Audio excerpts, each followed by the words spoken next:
Assalamualaikum warahmatullahi wabarakatuh.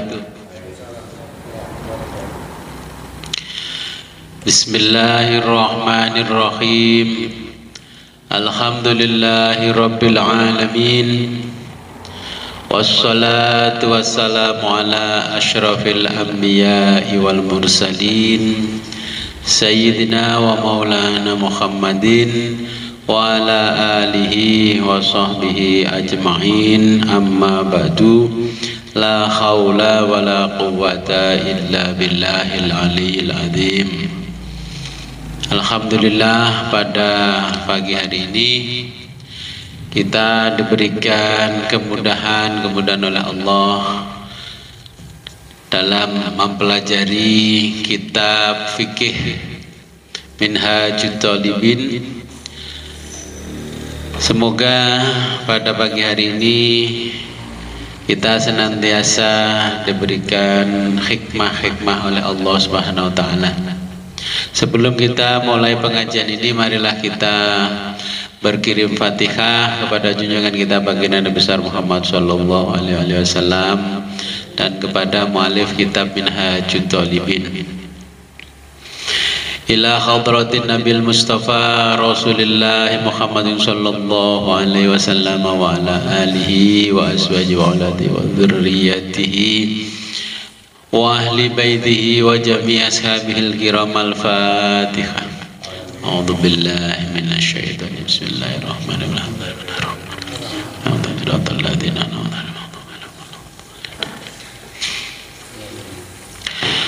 وثم إلى حضرة الإمام العلامة المجتهد محي الدين أبي زكريا يحيى بن الشرف النووي رحمه الله تعالى ونفعنا به وبعلومه في الدارين. الفاتحة. أعوذ بالله من الشيطان الرجيم. بسم الله الرحمن الرحيم. إياك نعبد ونستعين اهدنا الصراط المستقيم.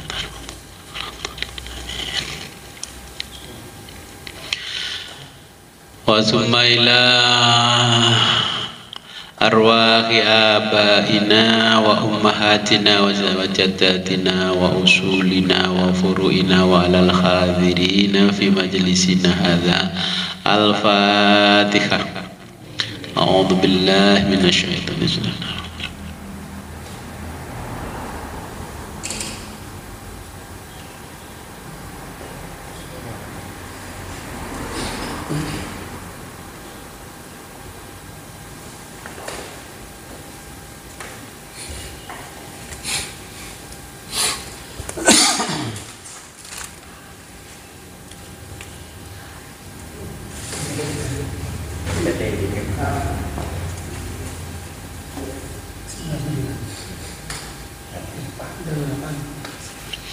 Ya, sampai 98.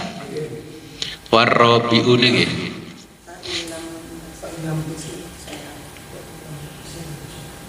Fa'in lam yuksin syai'an. 98.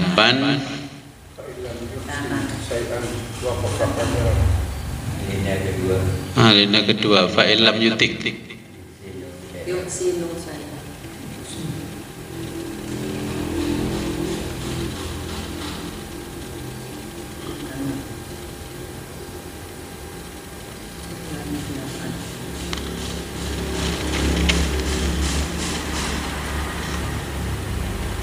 Oh, 98. Oke.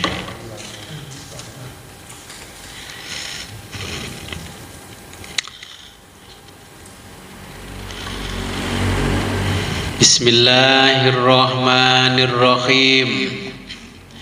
Qala al-muallifu rahimahullahu ta'ala wa nafa'ana bihi wa bi ulumihi fid dharaini amin ya rabbal alamin.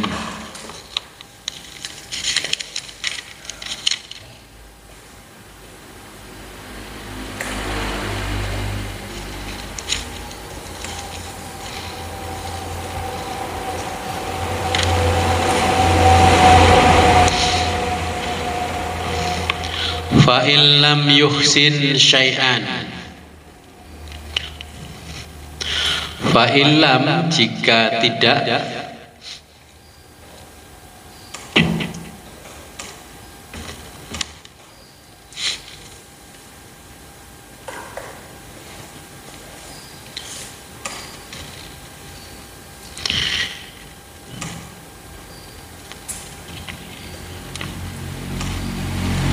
yuhsin mampu atau bisa, syai'an apa-apa, jika tidak bisa apa-apa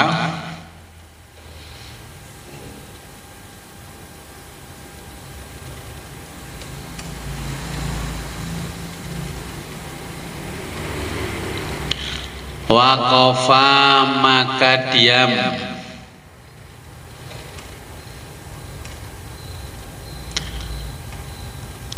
qadra dengan waktu yang setara,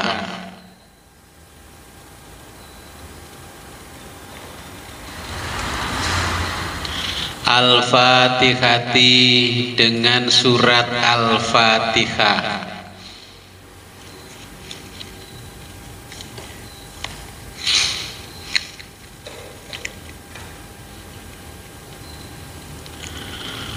wa yusannu dan disunahkan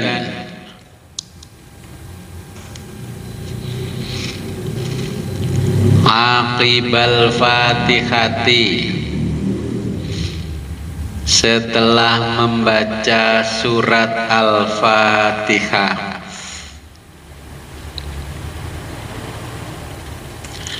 amina membaca amin.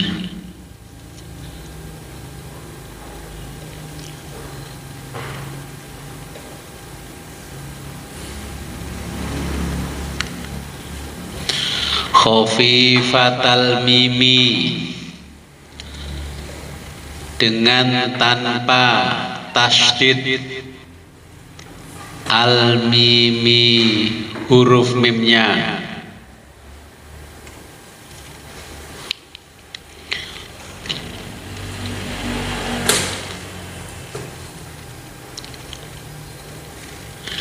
bil mati dengan dibaca panjang atau mat panjang,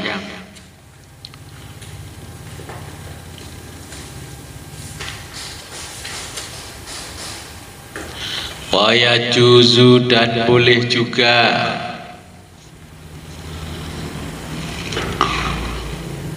al qasru dibaca pendek,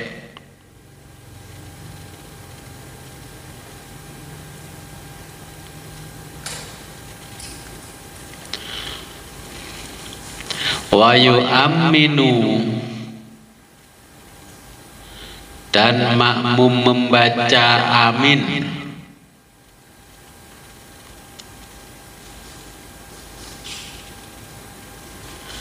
ma'a bersama,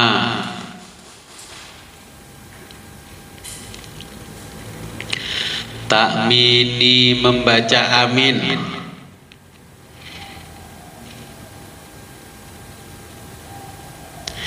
imamihi imam,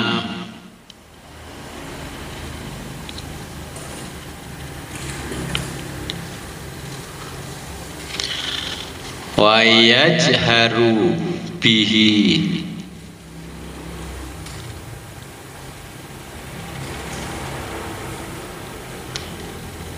wa yajharu dan dibaca keras bihi aminnya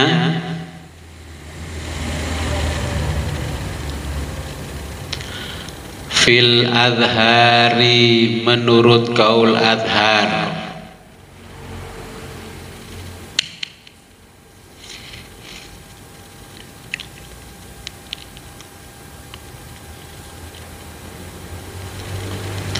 watu sannu dan disunahkan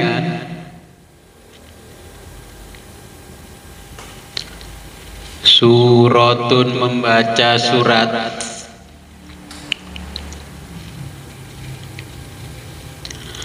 ba'dal fatihati,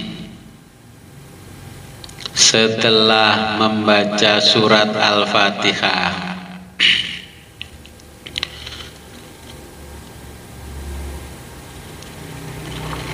Illa kecuali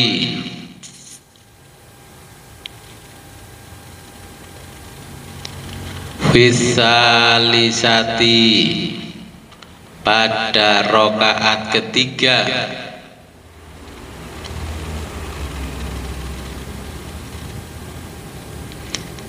warrobiati, dan pada rokaat keempat,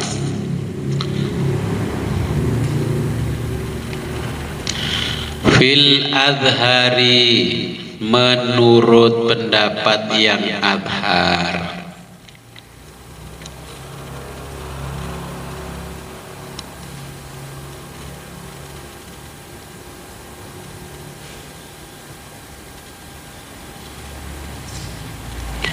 Qultu, pendapatku,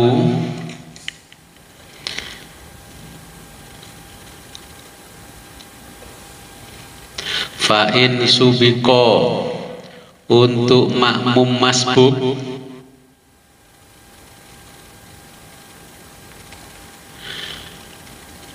bihima, dalam rokaat 3 dan 4,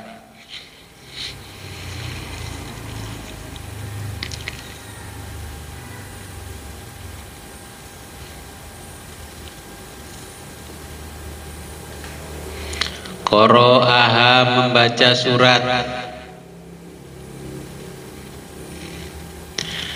fihima, dalam rokaat 3 dan 4,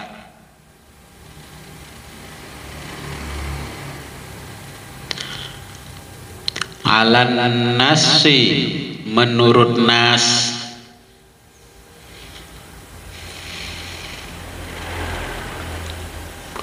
wallahu a'lam, wallahu, dan Allah, a'lamu, lebih mengetahui.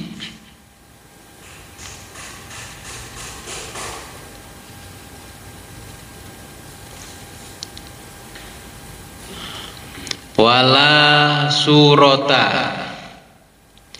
tidak membaca surat lain,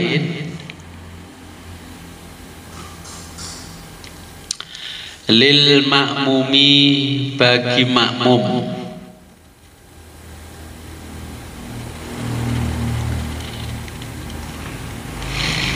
bal, tetapi,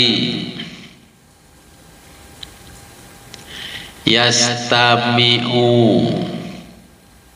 cukup mendengarkan imam,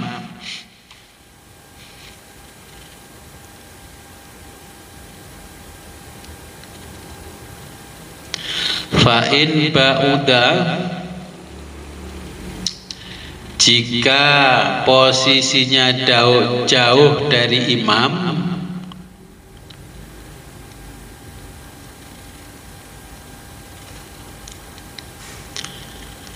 au kanat, atau sedang sholat,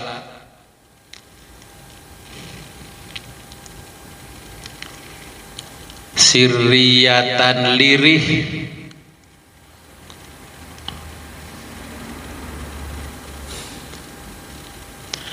qoro'a, maka tetap membaca surat,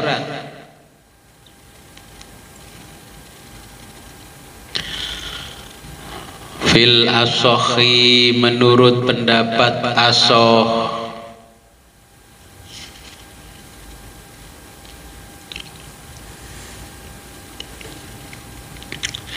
wa yusannu, dan disunahkan,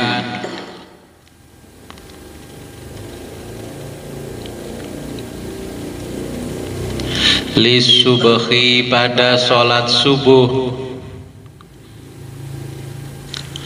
wal zuhri, dan zuhur,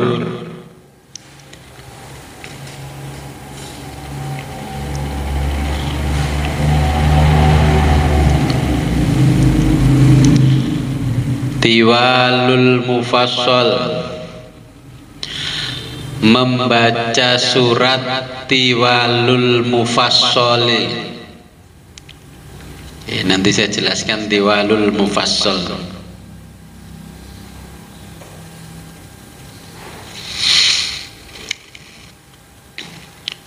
Walil asri, pada sholat asar. Wal isya'i, dan sholat isya.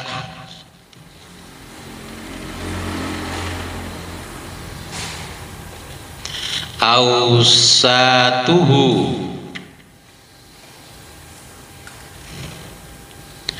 surat wasatul mufassal.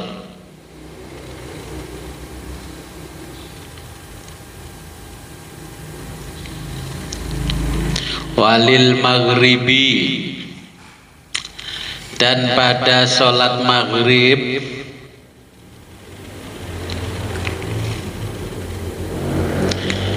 Kisoruhu, membaca kisorul mufassal.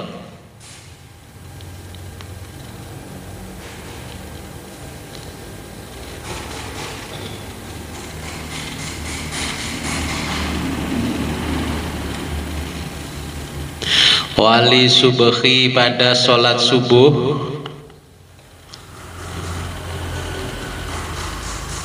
Al jumu'ati, sholat jum'ah.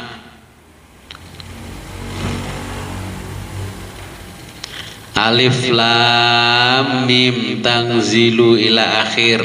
Ini surat as-sajdah.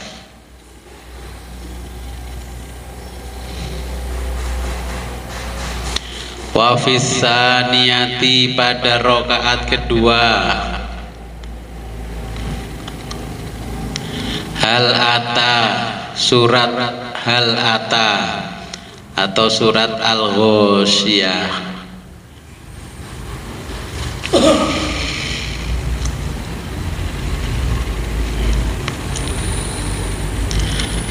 Oke, saya jelaskan dulu di paragraf ini.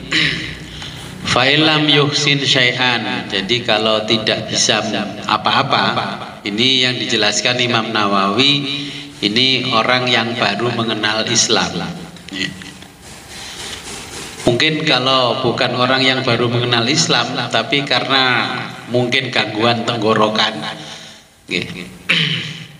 ada penyakit atau lagi radang, maka kalau tidak bisa mengucapkan apa-apa, boleh diam saja.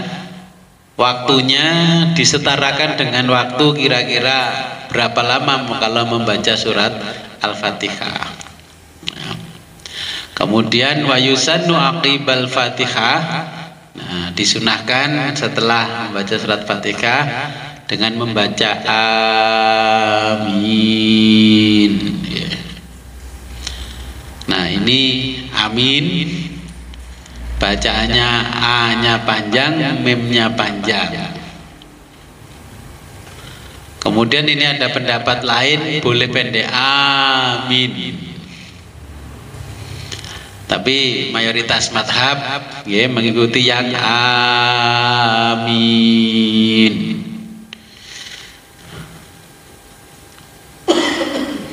Nah, wa yu'ammanu ma'a ta'mimi imamihi. Jadi aminnya juga bersamaan dengan imam. Imamnya juga boleh membaca amin. Hanya saja imamnya dilirihkan, makmumnya yang keras.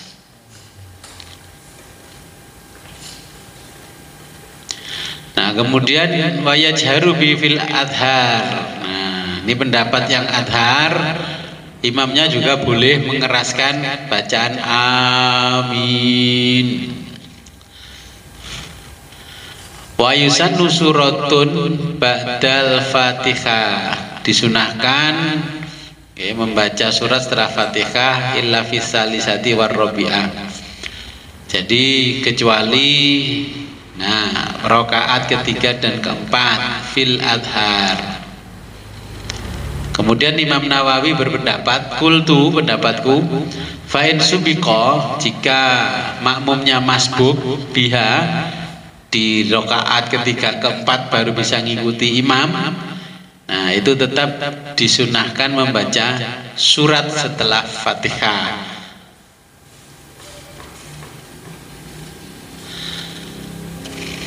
Kenapa begitu? Karena menurut Imam Nawawi ada nas yang mengatakan seperti itu.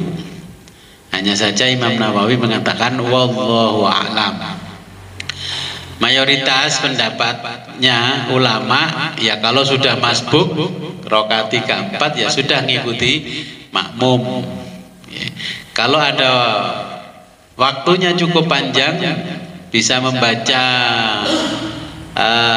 surat ya diperbolehkan, disunahkan membaca surat. Nah, wala surata lil makmumi, tidak membaca surat lain bagi makmum. Bal yastami'u, nah tetap cukup mendengarkan. Jadi kalau mau sholat kita jadi makmum ya hanya mendengarkan bacaan imam, kita nggak baca tidak apa-apa. Tapi kita dari kecil diajarkan di pasolatan itu ya imam membaca, makmumnya juga membaca. Tapi di dalam mazhab Syafi'i makmum juga tidak wajib membaca, karena sama-sama disunahkan. Jadi kita ngikuti makmum, ngikuti imam.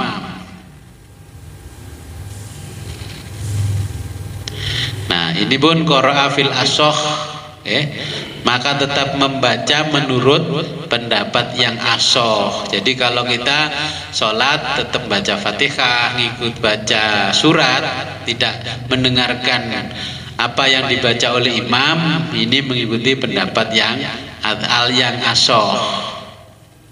Nah kemudian ini ada surat yang dibaca, surat mufassal.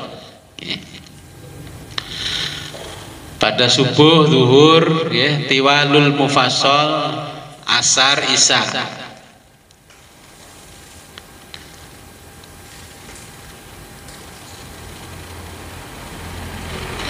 Nah, surat mufassal artinya itu surat pendek yang banyak pemisah dengan basmalah. Contohnya di dalam juz amma.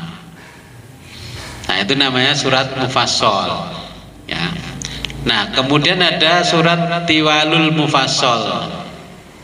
Suratnya ya surat yang ayatnya panjang ya, jenis surat dan dimulai dari surat Qaf sampai akhir juz 29, yaitu surat Al-Mursalat. Ini namanya tiwalul mufassal.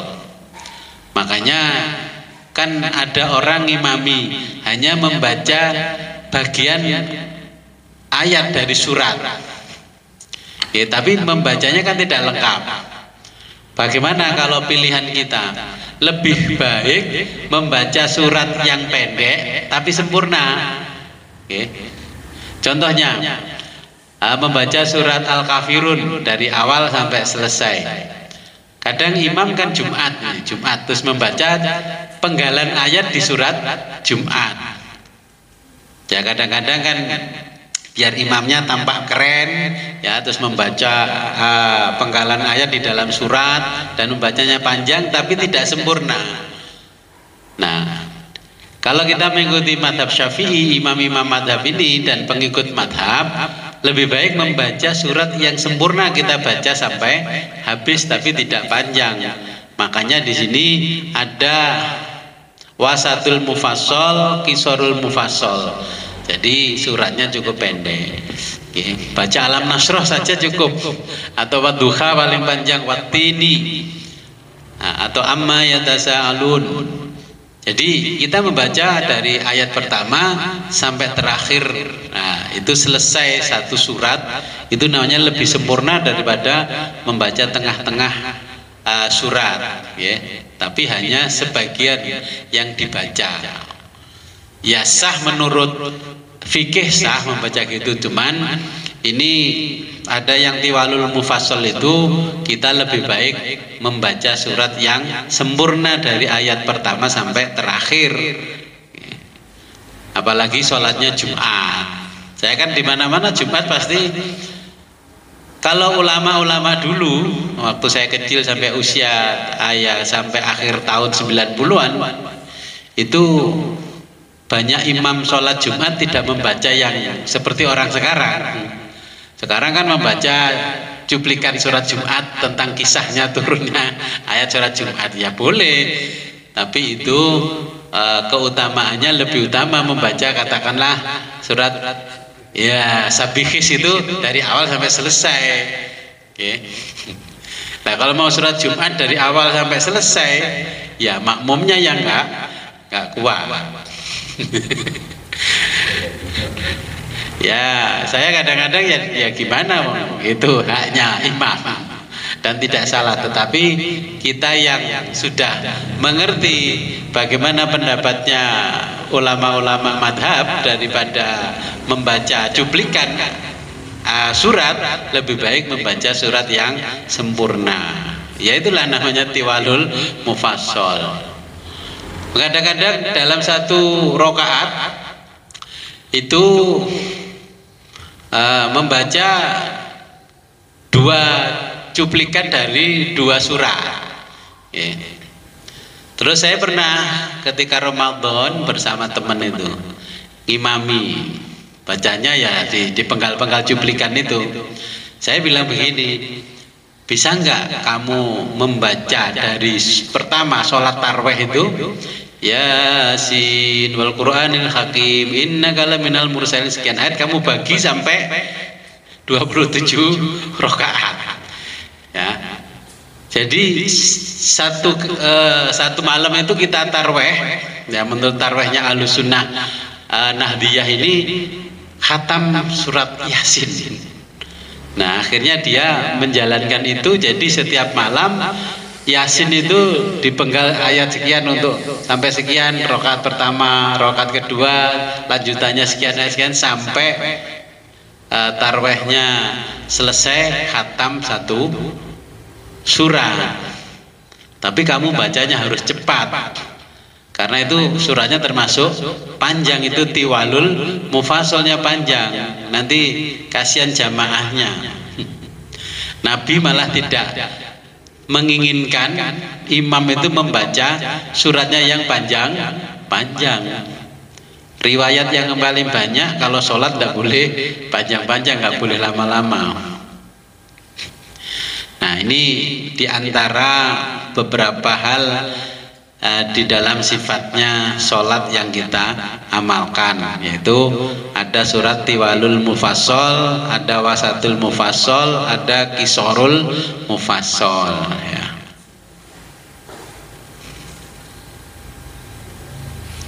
Ada pertanyaan? Nggih, monggo. Assalamualaikum warahmatullahi wabarakatuh. Waalaikumsalam warahmatullahi wabarakatuh.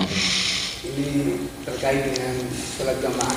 Kita bacaan surat artinya yang pendek, setengah dan panjang. Diterangkan tadi bahwa membaca satu surat yang pendek lebih baik daripada membaca ayat-ayat yang panjang. Iya, tidak lengkap. Di dalam satu keterangan bahwa orang yang paham dengan agama kalau sholat berjamaah Jumatan, orang yang paham adalah orang yang memanjangkan sholatnya dan memendekkan khutbah. Iya. Kan seperti berarti kan lebih baik kita panjangkan daripada membaca surat-surat itu daripada khotib membaca khutbah khutbah yang panjang. Iya, yang panjang. Gimana itu? Oke. Ye, kalau kita nanti sampai di bab sholat Jumat, itu kan syarat rukunnya khutbah bagi seorang khotib membaca basmalah, hamdalah, sholawat kepada Nabi, kemudian pesan takwa, kemudian langsung khutbah kedua. Dulu khutbah itu kan nggak ada khutbah kedua. Oke. Karena hampir 20 tahun lamanya orang-orang ini menghujat ahlul baitnya Nabi, Sayyidina Ali berserta keluarganya. Nah, akhirnya Umar bin Abdul Aziz, khalifah yang sangat baik dan sangat adil, nah, kekhalifahannya dipindah ke Mesir, itu memerintahkan adanya khutbah yang kedua. Pesan dari khutbah kedua, nggak boleh membuli, nggak boleh ngerasani, itu kan. Nah, sebenarnya yang diajarkan Nabi, kalau kita merujuk pada riwayat-riwayat khutbahnya Nabi dan para sahabat itu pendek-pendek. Nah, sekarang khutbah muatannya bukan hanya pesan takwa, ya pesan politis juga masuk. Nah, sekarang khutbah kok sampai 1 jam. Di sini aja khutbah itu hampir 1 jam. Terus saya begini, akhirnya dari sisi sosial saya ini niteni, kalau khotibnya si A, wah ini panjang, kalau khotibnya si B pendek. Bahkan di masjid sini bisa-bisa jam 12 lebih 5 sudah selesai, Jumatan sudah selesai dengan khotib si B ini. Kalau khotibnya A, C, D itu wah, 12:30 lebih belum selesai. Ya. Jadi kalau mengingat pada bab sholat Jumat,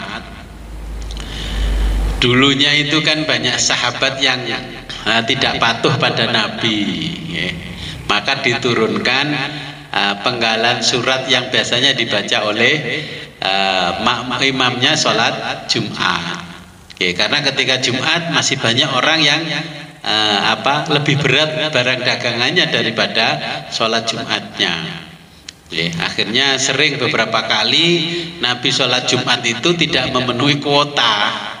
Akhirnya Nabi pernah menambah sholat duhur, karena dianggap tidak sempurna. Nah, sehingga turunlah ayat wa idza nudiya lis-sholati min yaumil jumu'ah itu karena beberapa kali para sahabat meninggalkan Nabi ketika sholat Jumat, sehingga Nabi mengajarkan khutbahnya, pesan takwa harus dimasukkan. Maka pesan takwanya ya ittaqullah haqqa tuqatih wa la tamutunna illa wa antum muslimun. Itu pesan takwa minimal. Saya waktu tahun 80, 70, 80 di sini khutbah itu nggak ada bahasa Indonesia, bahasa Jawa nggak ada. Yes, pokoknya ittaqullah haqqa tuqatih wa la tamutunna illa wa antum muslimun. Ma'asyiral hadirin rahimakumullah. Ya, akhirnya baca salat doa sudah. Akhirnya terus salat khutbah kedua. Khutbah kedua ya cuma membaca sesuai dengan syarat rukunnya yang ditetapkan di situ, membaca sholawat kepada Nabi dan sebagainya, selesai. 15 menit selesai.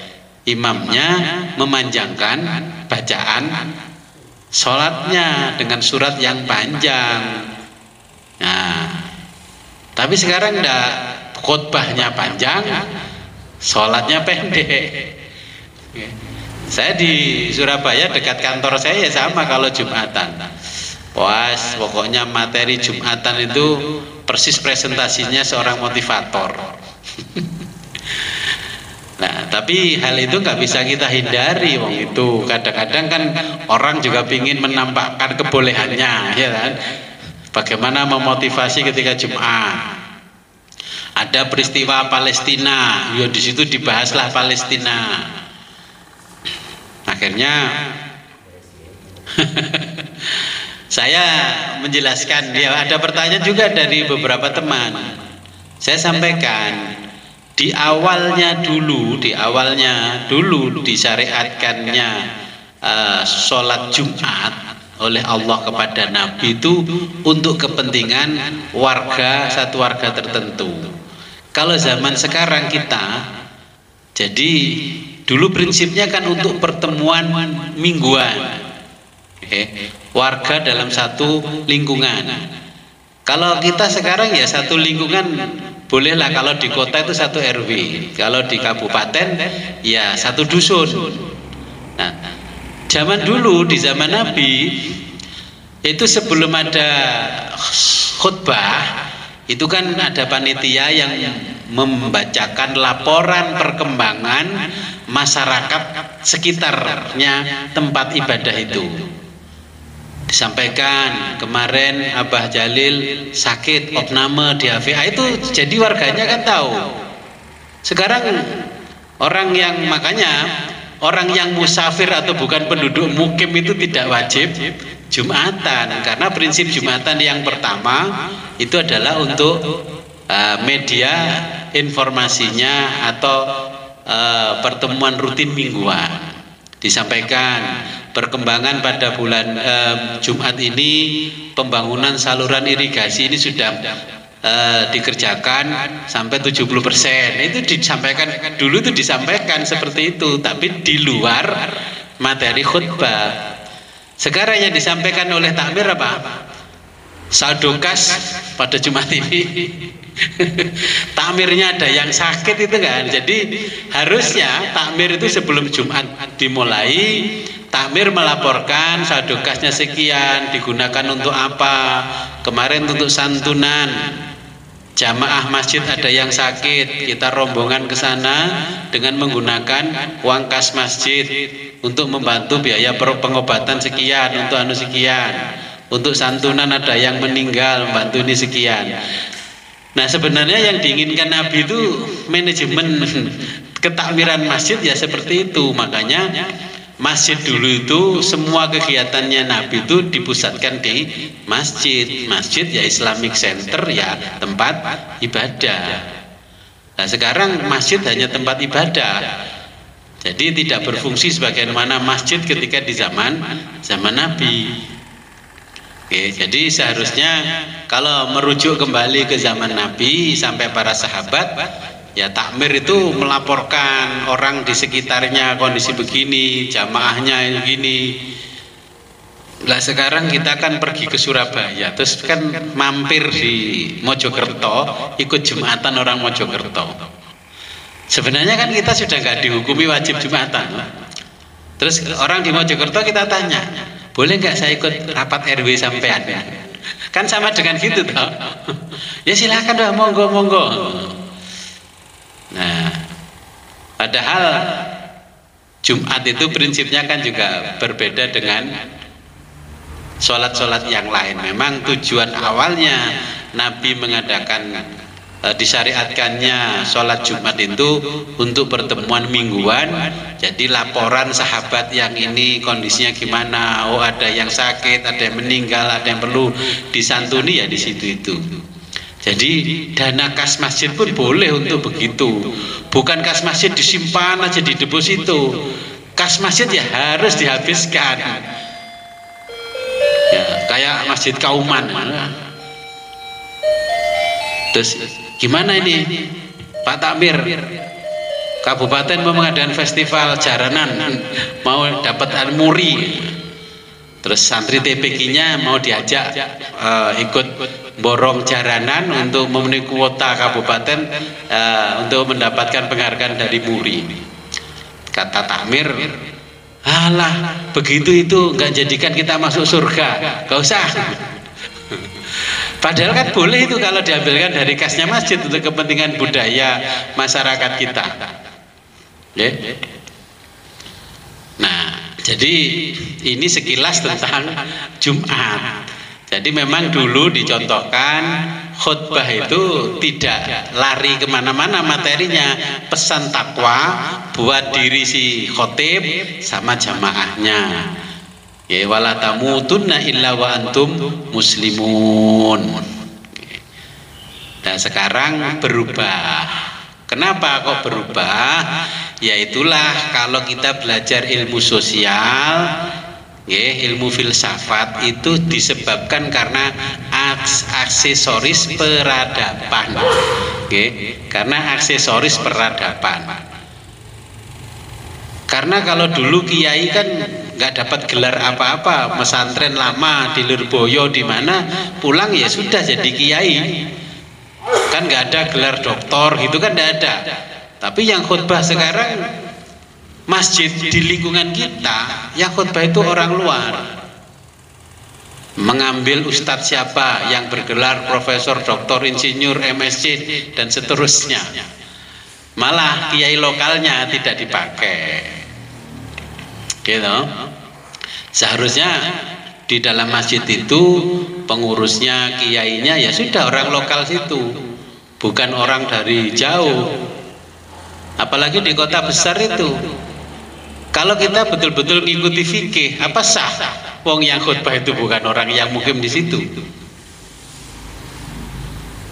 Tapi karena itu perubahannya disebabkan aksesoris peradaban, ya sudah, semuanya orang tidak mempermasalahkan. Ya, makanya di fikihnya Imam Syafi'i zaman dulu tidak boleh membuat masjid lebih dari satu kalau masjidnya itu masih bisa menampung, kecuali dibatasi dengan sungai. Ya kayak saya di sini sana kan ada sungai.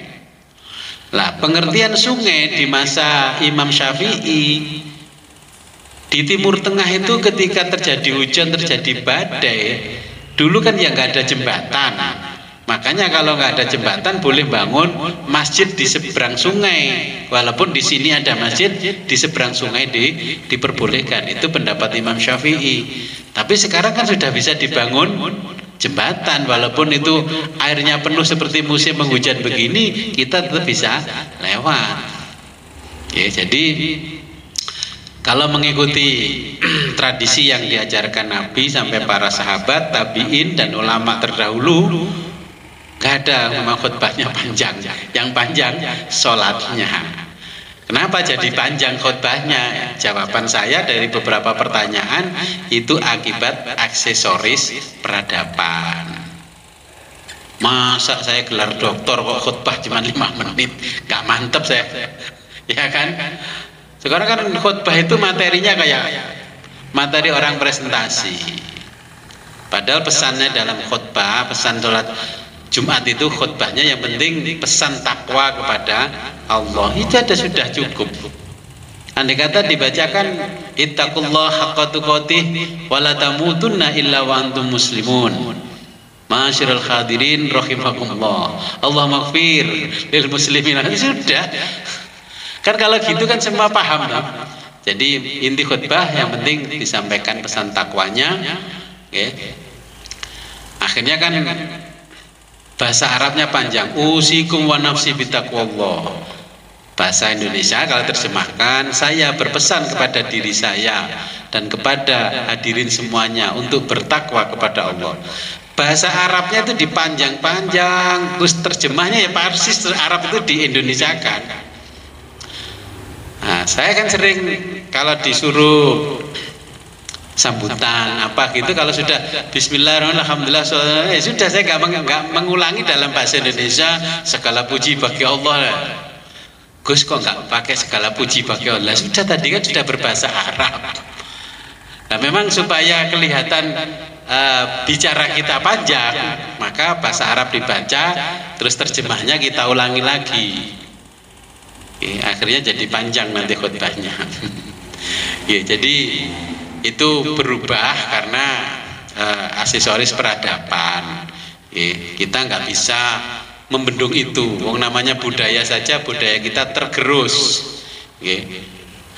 Sistem ketakmiran saja sekarang sudah mulai tergerus manajemennya.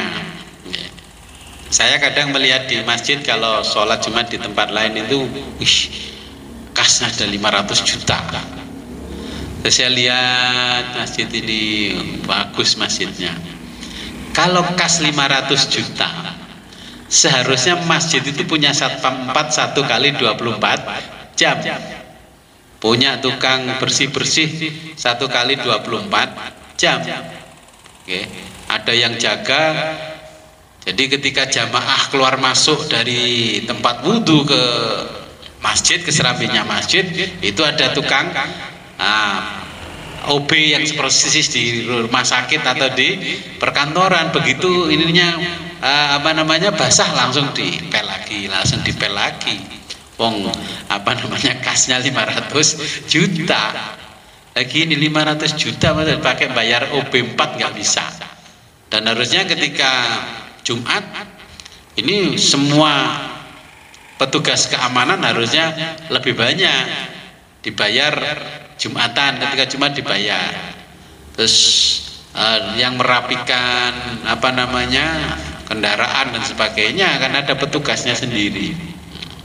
Kalau begitu khutbah di sana sekali hadir honornya 500.000. Ya kan?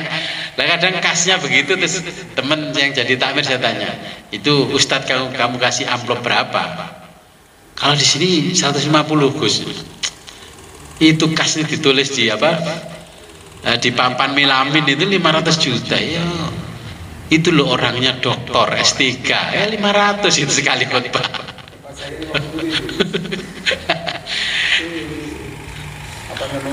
Ya sekarang masih bicara musyawarah dan masa khotib yang dikasih 50.000 dipercaya kauman bertahun-tahun itu misalkan 150 per. Nanti kalau mau rapat takmir, Pak Arif suruh download billing rate tahun 2024. Lulusan S1 0 sampai 5 tahun berapa honornya? Kalau dihitung jam-jaman. Kalau takmirnya S2, S2-nya sudah pengalaman 15 tahun berapa? Kalau orangnya itu S3 10 tahun ke atas berapa?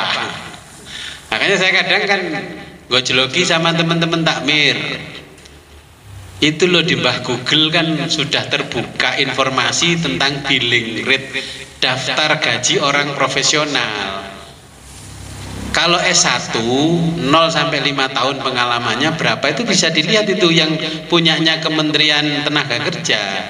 Jadi orang khutbah, kamu nyuruh orang khutbah, kalau khotib itu lulusan sekolah S3 doktor, lulusnya sudah 5 tahun lebih, itu kan ada tarifnya. 1 jam kalau S3 itu 3 juta. Nah, kalau nggak mampu bayar ya nggak usah kemenyek manggil khotib yang S3 kan gitu. Itu aja kan sekarang kan di susunan takmir kan keren-keren, pelindung dokter siapa ya, ketua itu siapa, padahal yang hadir di masjid kan ya orangnya itu aja loh. Yang ditulis di struktur organisasi itu kan keren-keren gelar titelnya itu. Nah, kadang-kadang saya begini, kamu nggak malu toh? Gelar titlenya semua pelindungnya saja, ketuanya profesor, masa masjidnya nggak keren? Seharusnya sekelas orang yang jadi takmir seperti itu kan bisa mencari dana yang lebih. Jadi kadang-kadang Pak Lurah dijadikan pelindung itu, Pak Lurah nggak tahu kalau dia jadi pelindung di sana itu. Pak Camat itu dicantumkan camat. Ganti camat berkali-kali ya pokoknya itu camat. Jadi itu kisahnya sholat Jumat. Mungkin ada pertanyaan lain.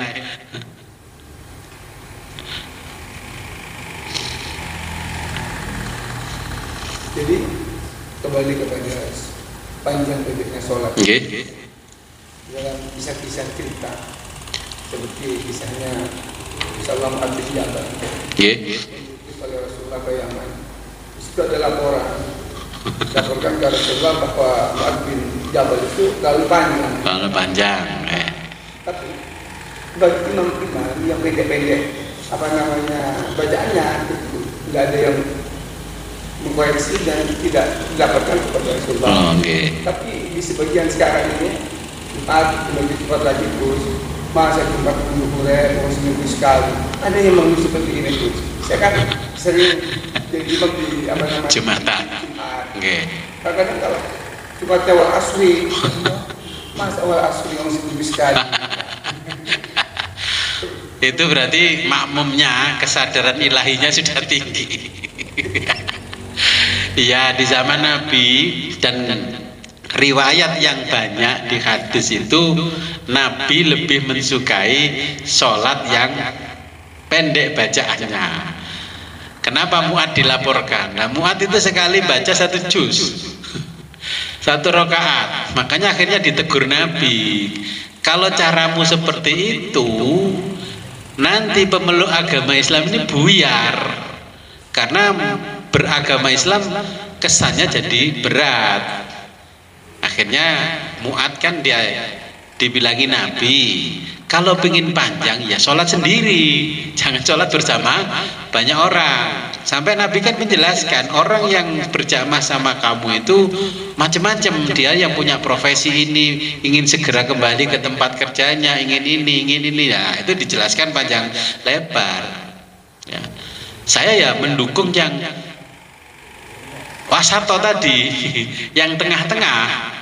Maksimal bacanya amma yatasaalun maksimal. Lah sudah itu saja yang bacaan amma yatasaalun. Ya paling enggak yang rakaat kedua bacanya idza zulzilatil ardu zilzalaha. Ya jadi apalagi terus di sekitaran masjid itu kan ada pegawai bank, pegawai ini, dan harus tepat waktu. Ya cek lognya tepat waktu. Nah, sekarang jangankan itu, yang ada di kelurahan saja kan ada cek log.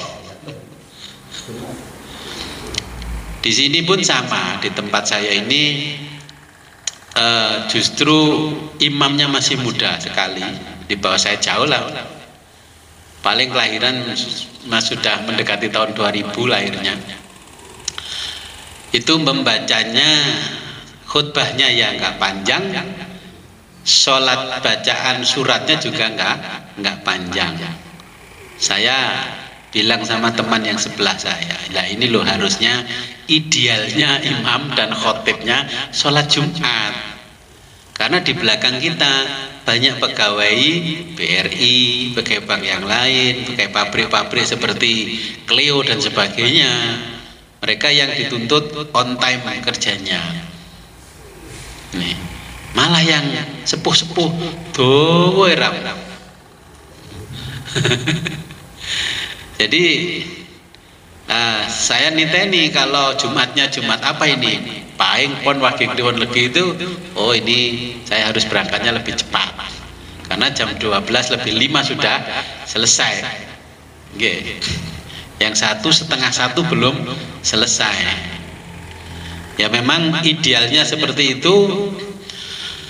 Nah kalau suara jamaah pengen panjang ya nggak apa-apa, tapi jangan panjang-panjang. Kalau sama Nabi nggak boleh panjang-panjang. Satu wajah Quran itu sudah, satu wajah surat itu sudah kepanjangan. Okay.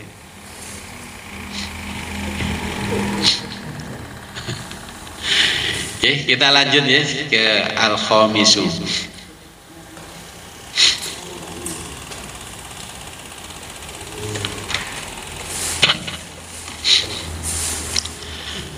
Bismillahirrahmanirrahim. Al-Khamisu kelima.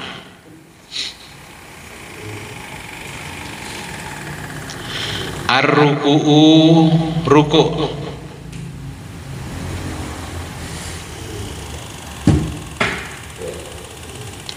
Wa aqalluhu, minimalnya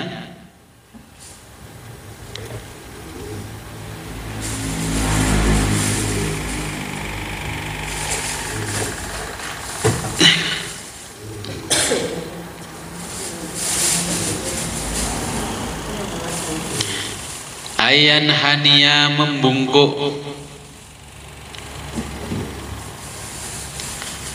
qadra sekedar,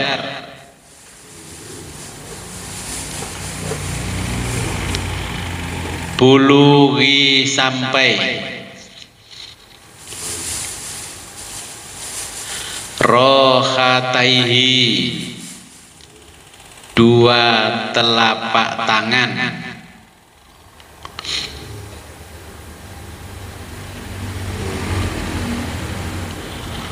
rukbataihi kedua lutut,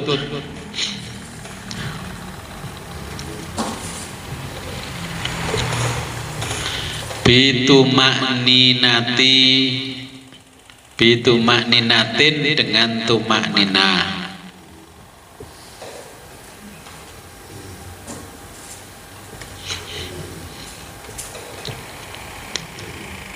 bihaisu hingga ada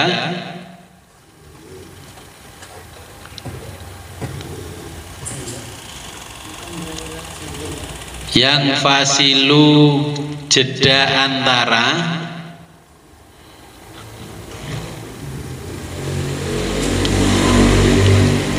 raf'uhu gerak naik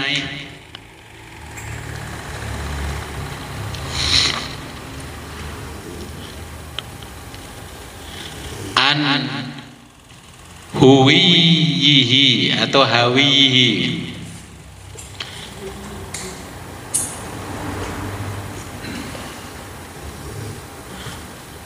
dari gerak turun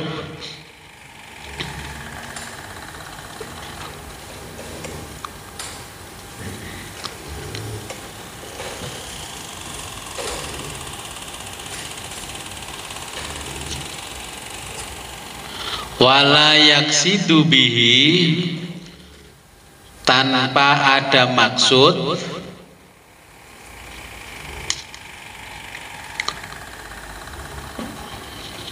ghairahu selain ruku',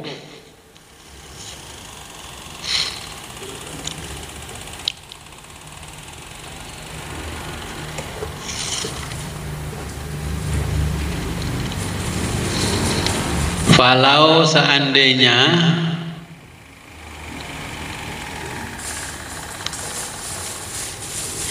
hawaya atau hawa dia gerak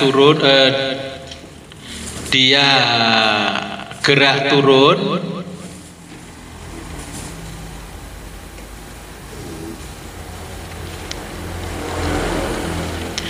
li tilawatin untuk sujud tilawah,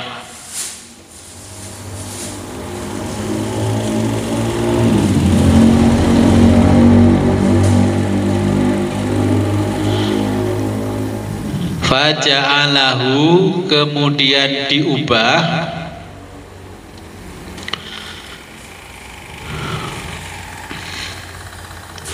ruku'an menjadi ruku',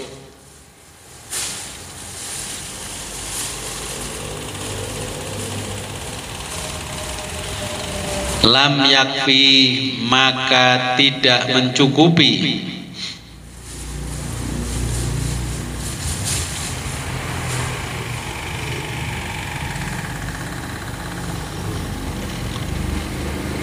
wa akmaluhu yang lebih sempurna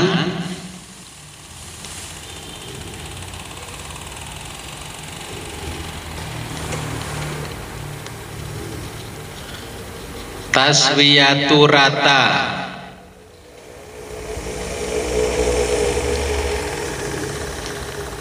zohrihi punggung wa unukihi dan leher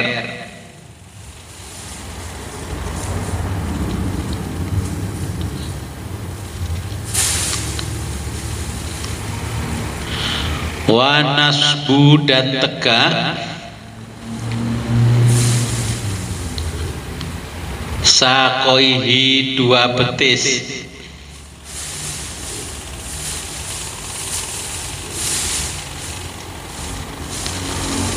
wa ahdhu dipegang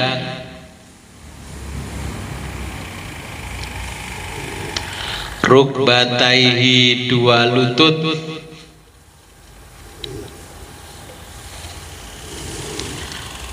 biyadaihi dengan dua tangan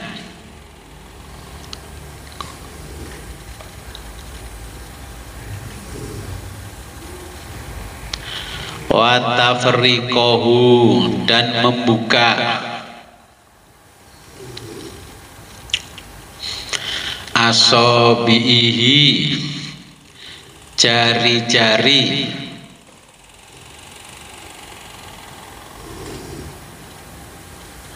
lil kiblati agar menghadap kiblat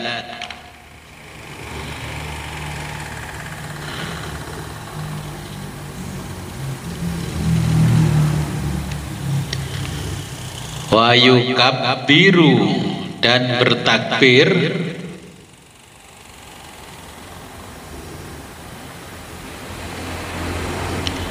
fi ketika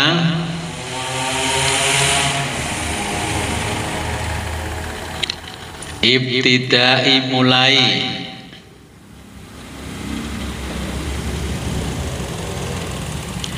huihi turun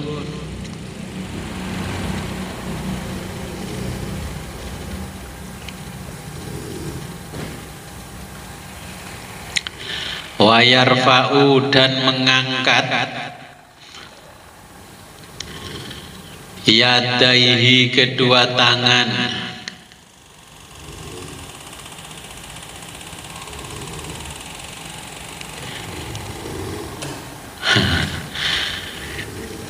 ka ikhramihi seperti takbiratul ikhram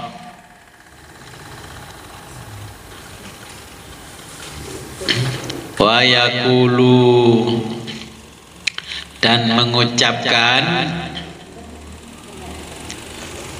pun kesana subhanallah subhana rabbiyal azim membaca kalimat talafat subhana rabbiyal azimi wa bihamdi salasan 3 kali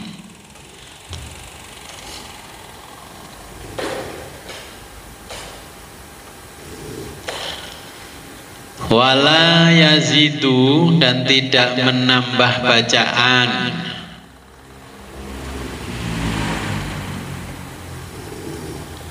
siapa al-imamu imam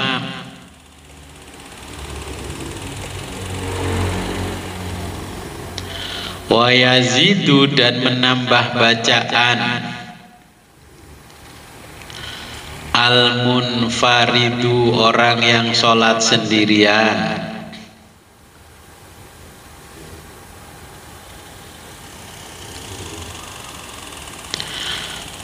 Allahumma laka roka'tu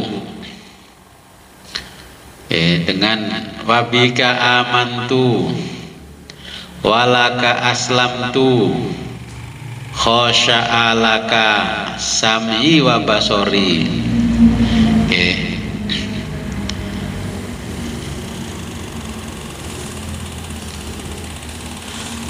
Ini ada tambahan bacaan, tapi kalau di kita kan tidak populer, jadi nggak usah dipanjang-panjangkan bacaannya, ya sudah standar yang diajarkan oleh ulama yang mengikuti ajarannya Nabi. Subhana rabbiyal azimi wa bihamdi, ya.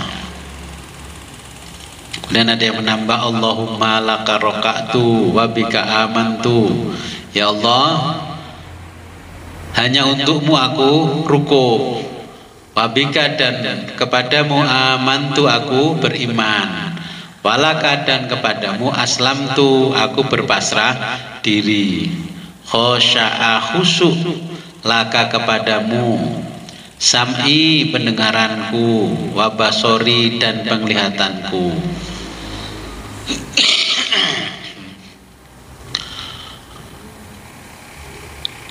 Wa mukhi, ya, dan sumsumku, wa azmi dan tulangku, wa asobi dan uratku, ya.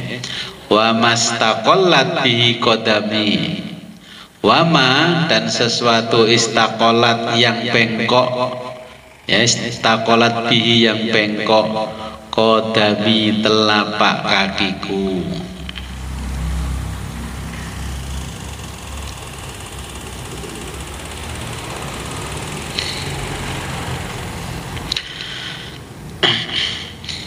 Jadi ini bab rukuk. Ya. Kalau di kita Indonesia secara umum, ya khususnya di Jawa sekitaran kita, orang sholat masih tertib. Kalau di tempat lain masih bisa jalan, masih bisa ngopi, bisa main HP, sholat bawa kursi itu lah yang kayak saya punya ini kecil-kecil. Malah ada sekarang kursi sekaligus jadi tongkat. Terus dibuka jadi lebar. Alasannya nggak bisa duduk iftiros, jadi sambil di kursi, tapi jalannya masih kenceng. Apalagi di Timur Tengah kan begitu itu, di Masjidil Haram, Masjid Nabawi, masjid-masjid yang lain. Orang Indonesia itu masih walaupun kakinya, lututnya ini kena asam urat tinggi, masih berusaha berdiri tegak, rukuk sujud dilakukan dengan normal. Nah, kalau rukuk ini saya kira Bapak Ibu sekalian kan sudah paham ya, apa yang disampaikan oleh Imam Nawawi. Masih ada pertanyaan bab rukuk?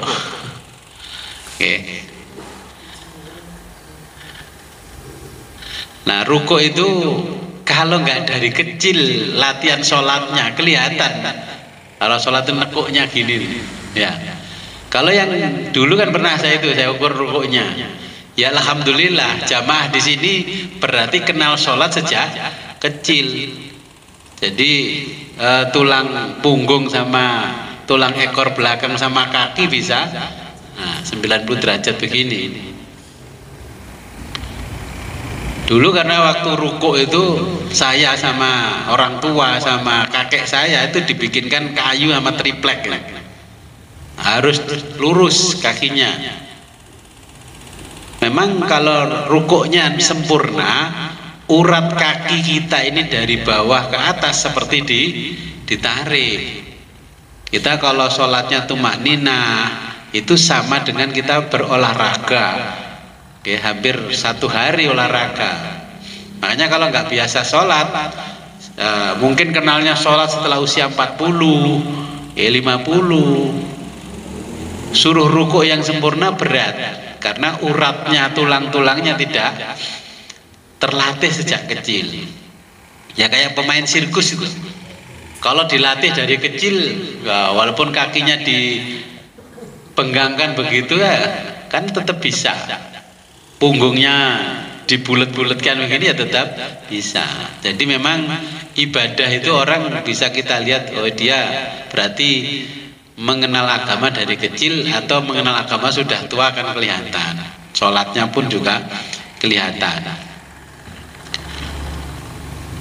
Jadi manfaatnya rukuk sebenarnya banyak sekali di dalam kesehatan, ya. Tapi kita kan nggak membahas kesehatan, nah, kita membahas sempurnanya kita sholat. Ya. Itu kan hadiah dari Allah kalau sholatnya baik, sempurna, kita jadi sehat. Karena ketika Allah ditanya, kenapa kok memerintahkan hamba-hambanya untuk sholat? Jawabnya Allah, ya inilah caraku melindungi hamba-hambaku dari kerusakan.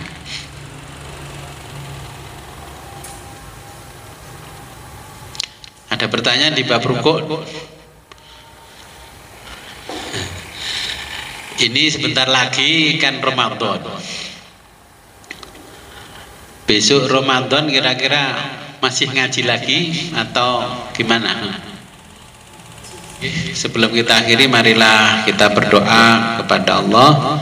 Semoga apa yang kita pelajari pada pagi hari ini membawa manfaat barokah fid dini wa dunya hatta akhirah.